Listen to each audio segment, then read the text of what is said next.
korporat tahun ke depan mau seperti apa dan sebagainya. Kan juga kamu tadi udah denger ya, Iya. bahwa saya bukan mau anak saya untuk meneruskan bisnis ini, tetapi ngembangin bisnis ini. Betul. Mungkin buat orang tertentu mikir apa bedanya? Enggak, itu beda.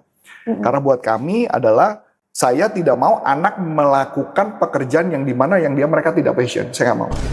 Lebih baik mereka melakukan apa yang mereka suka. Saya lebih baik mendingan yang kerjanya orang profesional dibandingkan mereka yang Tahun 2025 udah hampir habis dan saatnya kita bikin versi baru dalam diri untuk menghadapi tahun depan. Nah, sebenarnya pola lama yang udah pernah kita jalanin itu apakah harus tetap kita buat jadi pelajaran atau kita bener-bener hilangkan aja dan buat versi barunya?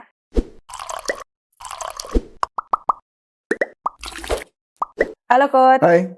Ya, Coach, ini udah dalam hitungan 2 hari lagi kayaknya udah mau tahun baru ya, Coach ya? Ya.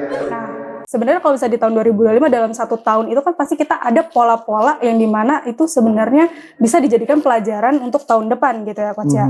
Nah, sebenarnya kalau misalnya kita mau bikin versi terbarunya itu apakah kita pelajari dari pola lama kah atau kita benar-benar bikin versi terbarunya? Oke. Nah ini dua-duanya sama-sama benar ya. Tapi saya cuma mau ngajak dulu untuk lihat satu hal dulu. Kalau kita ngelihat masa depan, kita tuh arahnya itu adalah, kalau saya ngebayanginnya kayak kita naik kapal perahu, kapal ini mau menuju kemana? Kapal ini mau menuju kemana? Pertanyaannya adalah kapal kita sudah diarahkan nggak ke tempat yang kita mau? Gitu ya. Nah, kalau ternyata kapal yang kita mau lewatin itu adalah kapal yang sama dan kita pengen nyampe itu tapi belum tercapai, maka masa lalu dibuat kita cari polanya.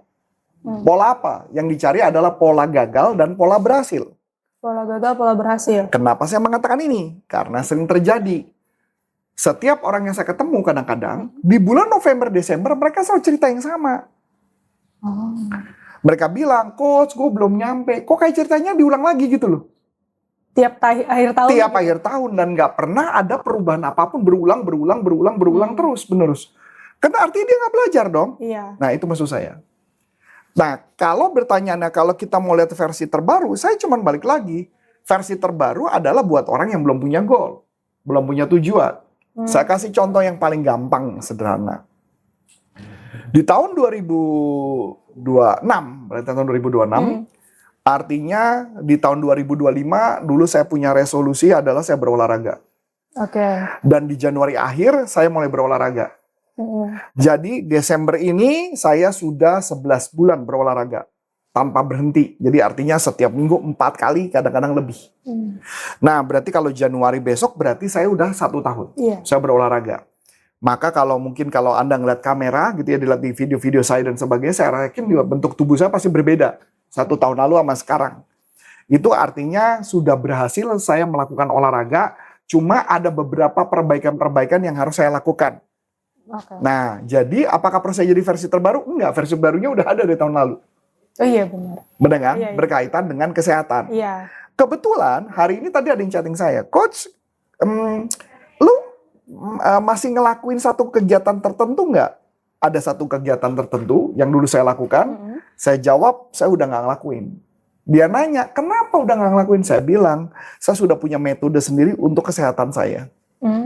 Nah, dia lagi chatting saya belum jawab lagi lebih lanjut. Tapi maksud saya menunjukkan bahwa yang cara dulu yang mungkin berhasil, itu tidak menjadi berhasil di masa depan.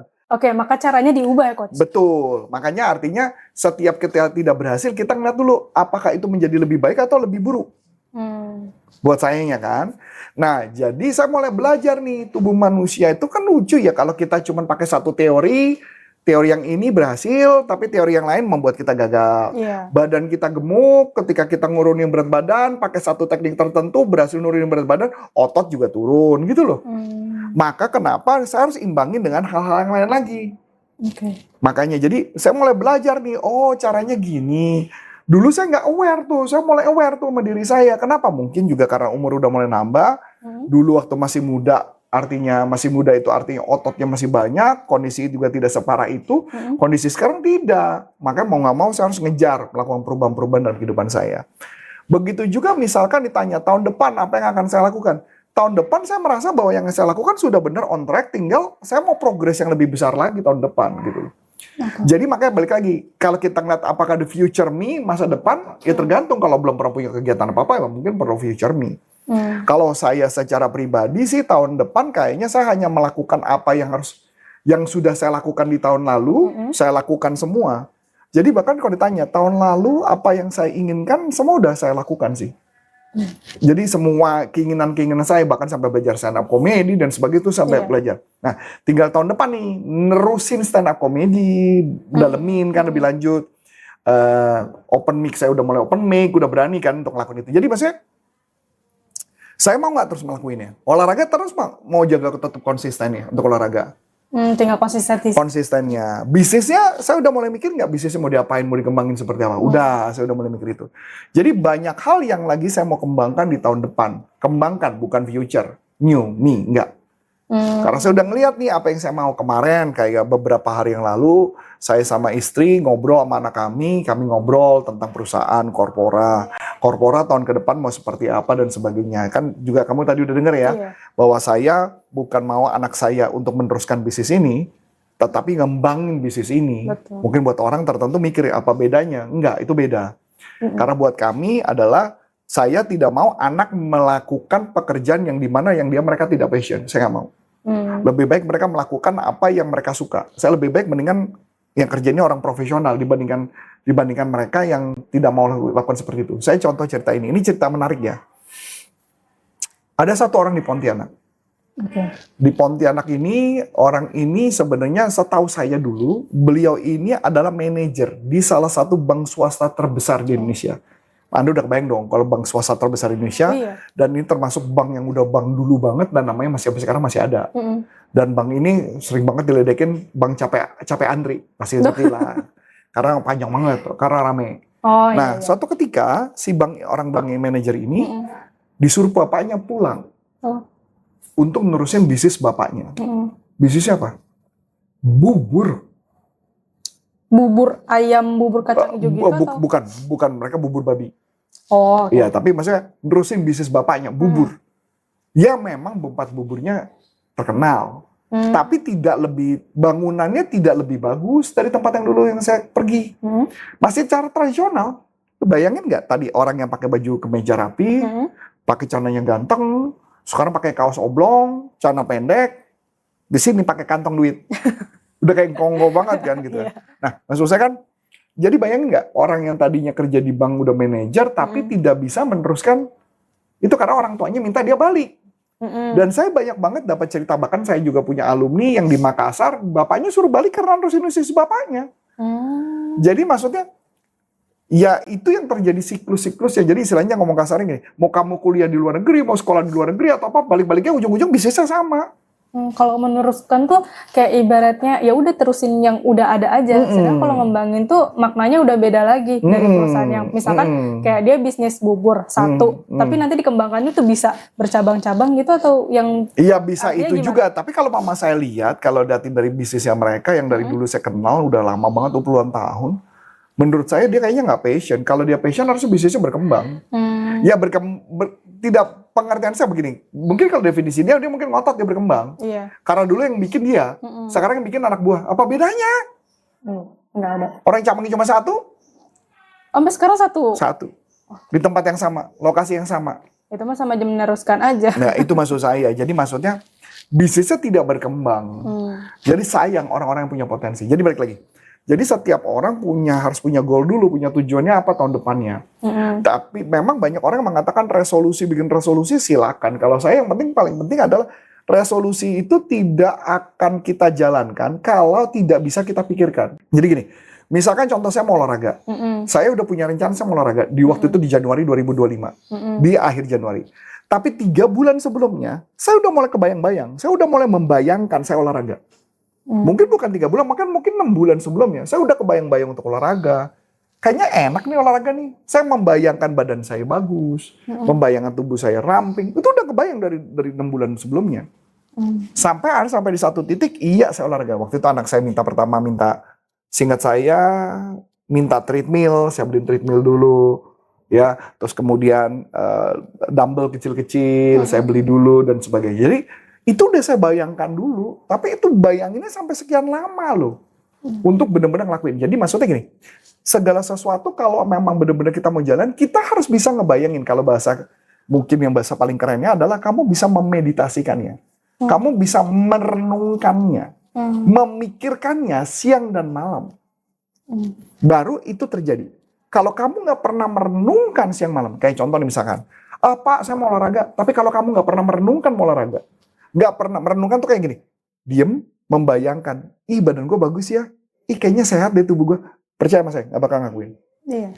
Jadi kita harus membayangkan dahulu. Bisa nggak membayangkan? Ketika saya belajar agama, saya ketika mendalamin kitab saya, itu juga sama, saya membayangkan dulu. Bisa nggak seperti itu? Kalau nggak bisa, ya nggak bisa. Sebagai pemicu ya, kayak misalnya kita ngebayangin tuh sebagai pemicu, ini kayaknya bagus deh kalau misalnya di aku, kayak gitu. Oke. Kayak kebayang ya? Jadi semua hal saya harus mampu nggak ngebayangin, saya harus bisa ngeliat nggak di pikiran saya. Kalau saya bisa ngeliat di pikiran saya, itu pasti akan saya lakukan, kalau nggak bisa.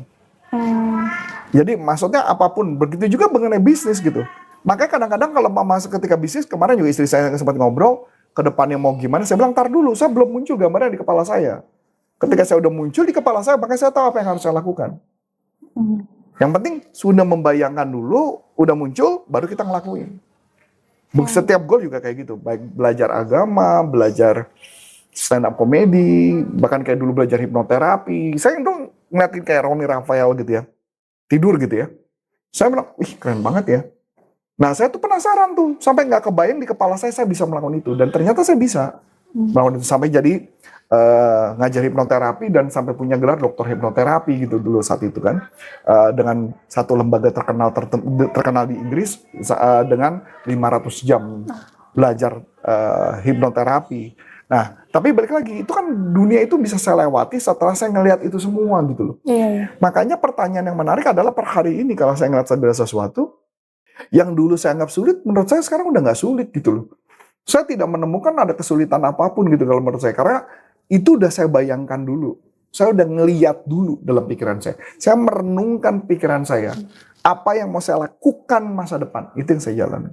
Oke, itu sebenarnya dari keinginan dalam diri kita gitu nggak sih Coach? Kalau misalkan kayak sekarang mungkin kayak buku juga udah berkeliaran di mana-mana, teknologi juga udah makin canggih, Google pun kita bisa cari tahu gimana harus kita ngelakuin ya Coach ya.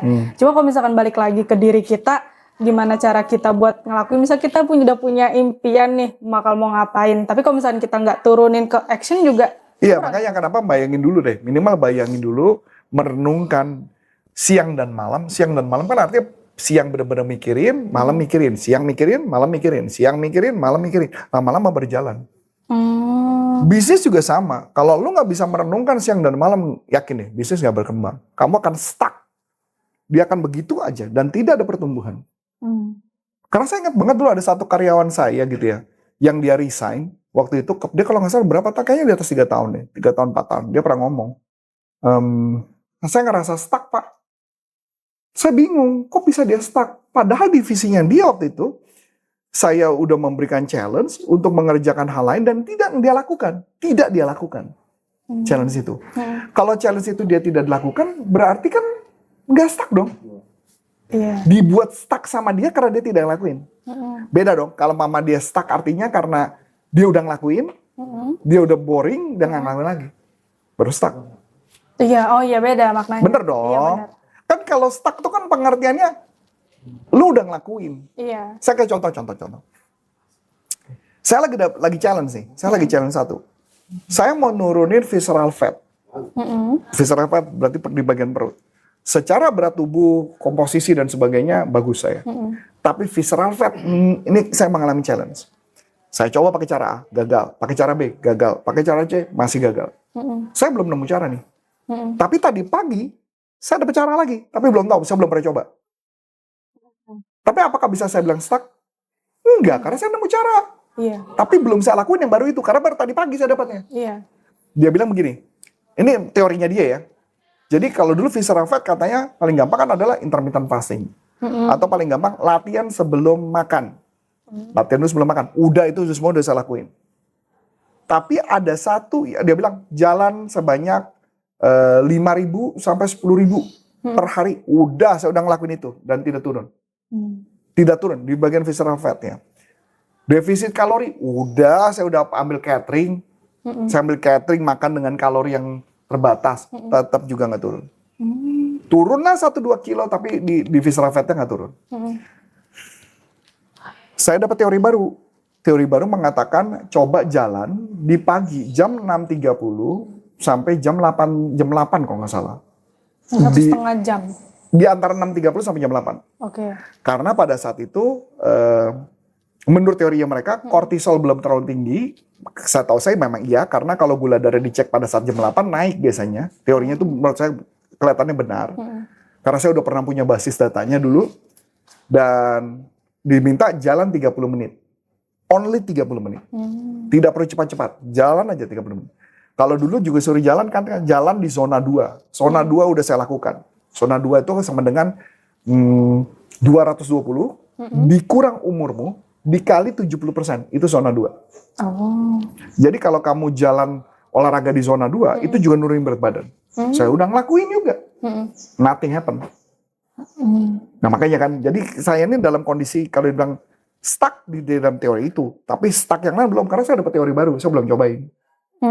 Sebenarnya kalau misalkan kayak ibaratnya stuck ketika kita melakukan sesuatu di impian kita atau ibaratnya bayangan kita, Cari jalan lain. Yep. Karena biasanya di cara itu ada faktor-faktor tertentu yang mungkin bisa bikin dia nggak berhasil. Betul. Kemudian kalau misalnya di cara lain, siapa tahu faktor-faktor itu tuh bisa berhasil di situ. Betul. Karena menurut teori kan gampangnya adalah gampang. Kalau menurut berat badan adalah defisit kalori. Ya ampun. Saya tuh udah 1.300 makannya. Sedangkan kebutuhan badan saya adalah 2.500. Itu udah kecil. Nah harusnya turun dong. Iya. Enggak tuh. Kok bisa? Nah makanya maksudnya gitu loh. Artinya kan ada, mungkin karena stres. Mungkin tidurnya nggak benar. Ya memang ada benernya. Tidurnya harusnya jam 9, saya tidur jam 10. Ya kan? Tapi masalahnya itu kegiatan di keluarganya nggak bisa saya ganggu. Iya. Kadang-kadang keluarga saya ajak tidur jam 9 susah sekali gitu. Atau kita melakukan aktivitas untuk agamanya aja nggak bisa gitu. Ibadah bersamanya nggak bisa gitu. Nah jadi saya harus cari cara gimana harus melakukan apa gitu. Kayak contoh nih, saya harus tidur cukup. Tadi malam saya tidur jam berapa? Tapi total hari ini saya tidur cuma 6 jam. 6 jam 20 menit. Kepala saya juga agak pusing gitu. Pusing karena ngantuk gitu. Tapi kan saya harus melakukan kegiatan pagi ini.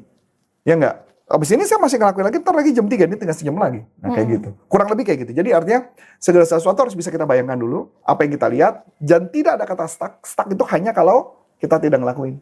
Iya betul. Oke. Nah menarik banget nih teman-teman. Kalau teman-teman udah ada bayangan belum nih untuk tahun depan? Bisa sharing di kolom komentar ya. Cukup sekian dari aku Aulia. Saya Coach Antoni Syarif mengucapkan terima kasih. Sukses buat Anda. Sampai jumpa. NLP for Business untuk Indonesia. Bye-bye.